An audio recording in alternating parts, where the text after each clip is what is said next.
Hello दोस्तों, dictation start होगी 3 second बाद।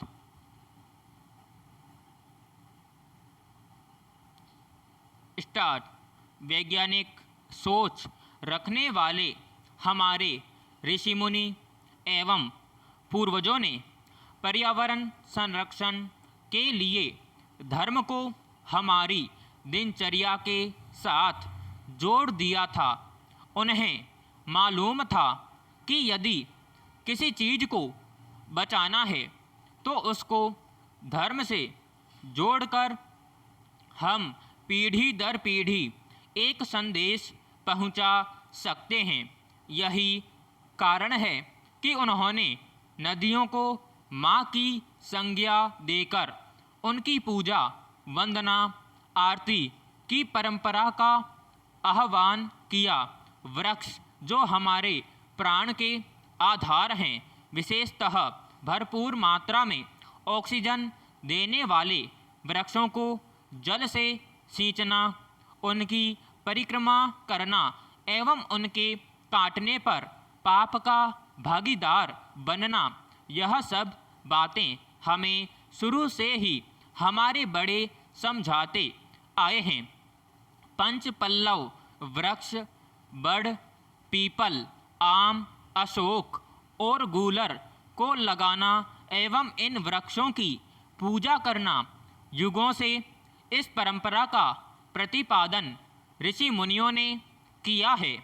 इन सब धारणाओं के पीछे एक बहुत बड़ी वैज्ञानिक सोच है। पैराग्राफ। जन्म के बाद से मृत्यु पर्यंत व्यक्ति भरपूर पेड़ों का उपयोग करता है, किंतु वह कितने पेड़ जीवन में लगाता है, यदि इसका हिसाब किया जाए तो शायद एक भी दिन जीने के हकदार नहीं। जिन पेड़ों से हम ऑक्सीजन लेते हैं, अपनी प्राण शक्ति जहाँ से पाते हैं, क्या उनके स्वास्थ्य के लिए हमें सोचना नहीं चाहिए? हर व्यक्ति अगर एक पौधा गोद ले ले और उसे पानी दे तो शायद उसे ऑक्सीजन के लिए कभी मजबूर ना होना पड़ेगा, कभी असहाय नहीं होना पड़ेगा, क्योंकि प्रकृति का नियम है, कर्म का सिद्धांत कहता है कि जो दोगे वही वापस पाओगे। पैराग्राफ। आज कोरोना महामारी फैलने से सब और ऑक्सीजन के लिए हाहाकार मचा है। ऑक्सीजन सिलेंडर की कमी होने पर कालाबाजारी शुरू हो गई। पेड़ों का इस हद तक कटान जारी है, चाहे राजमार्ग बनाने के लिए हो या घर बनाने के लिए। हालात यह हो गए हैं कि आज शमशान घाट में भी दाह संस्कार के लिए लकड़ी की कमी होने लगी है। जिस गति से पेड़ काटे जा रहे हैं, उस गति से उनका रोपण नहीं हो रहा।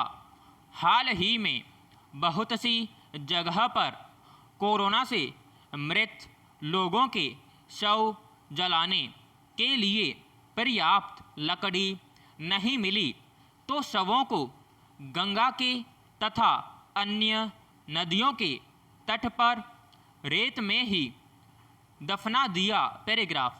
कहते हैं बिना खाने के व्यक्ति 3 हफ्ते जिंदा रह सकता है, बिना पानी के 3 दिन, किंतु बिना हवा के 3 मिनट भी व्यक्ति जिंदा नहीं रह सकता। हर व्यक्ति की ज़रूरत रोज़ाना 550 लीटर ऑक्सीजन है। शुद्ध हवा में 19.5% ऑक्सीजन की मात्रा होती है। यदि यह पूर्ति न हो तो व्यक्ति को घुटन महसूस होने लगती है। जैसा कि आजकल किसी भी बड़े शहर में एक आदमी अनुभव कर रहा है। एयर कंडीशनर के प्रयोग से यह स्थिति और भी खराब हुई है।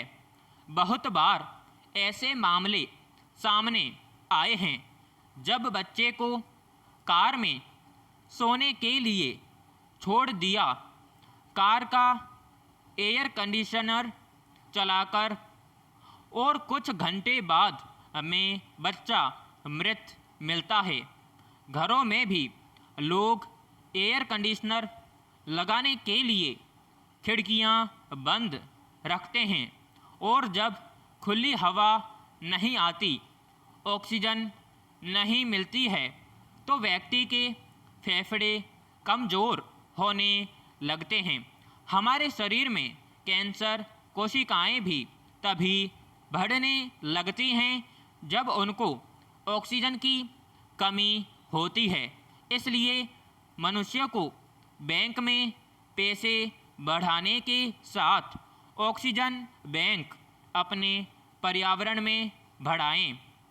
समय रहते ऑक्सीजन बैंक बढ़ा लें ताकि उसका मोहताज ना होना पड़े। जितना हो सके अपने आसपास पेड़ पौधे लगाएं। आप फ्लैट में रहते हैं तो गमलों में लगाएं। पास में कोई पार्क है तो उसमें लगाएं। विराम समाप्त।